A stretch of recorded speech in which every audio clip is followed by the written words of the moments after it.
અમદાવાદના પૂર્વ વિસ્તારમાં આવેલા વસ્ત્રાલ ખાતે સમસ્ત પાટીદાર સમાજ દ્વારા મતદાન જાગૃતિ માટે વિશેષ મહાસંમેલનનું આયોજન કરવામાં આવ્યું હતું। સ્થાનિક સ્વરાજની ચૂંટણીને ધ્યાનમાં રાખીને યોજાયેલા આ કાર્યક્રમમાં મોટી સંખ્યામાં સમાજના લોકો જોડાયા હતા।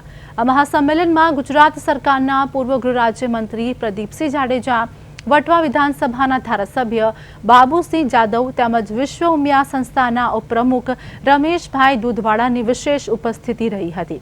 આ ઉપરાંત ભાજપના ચારેય ઉમેદવારો, સ્થાનિક આગેવાનો અને કાર્યકરો પણ ઉપસ્થિત રહ્યા હતા। કાર્યક્રમનો મુખ્ય હેતુ મતદાન જાગૃતિનો રહ્યો હતો। સંમેલનમાં હાજર પાટીદાર સમાજના અગ્રણીઓએ જનતાને આવનારી ચૂંટણીમાં અવશ્ય મતદાન કરવા અને અન્ય લોકોને પણ મતદાન માટે પ્રેરિત કરવાનો સંકલ્પ વ્યક્ત કર્યો હતો। મોટી સંખ્યામાં ઉપસ્થિત સમાજજનોએ પોતાના મોબાઈલની ટોર્ચ ચાલુ કરી લોકશાહીના મહાપર્વ પર સક્રિય ભાગીદારીનો સંદેશ આપ્યો હતો અને વધુમાં વધુ મતદાન થાય તે માટે પ્રતિબદ્ધતા દર્શાવી હતી।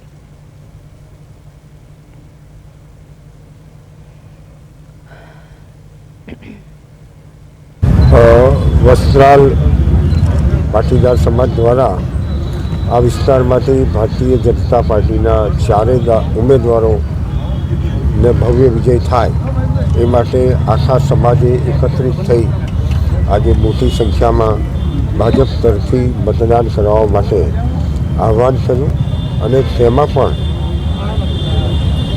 26મી તારીખે યોજાનાર ચૂંટણીમાં એક પણ મતદાન કર્યા વગરનો ન રહી જાય એના માટે સમાજ દ્વારા અપીલ કરી અને ભાજપને વિજયી બનાવવા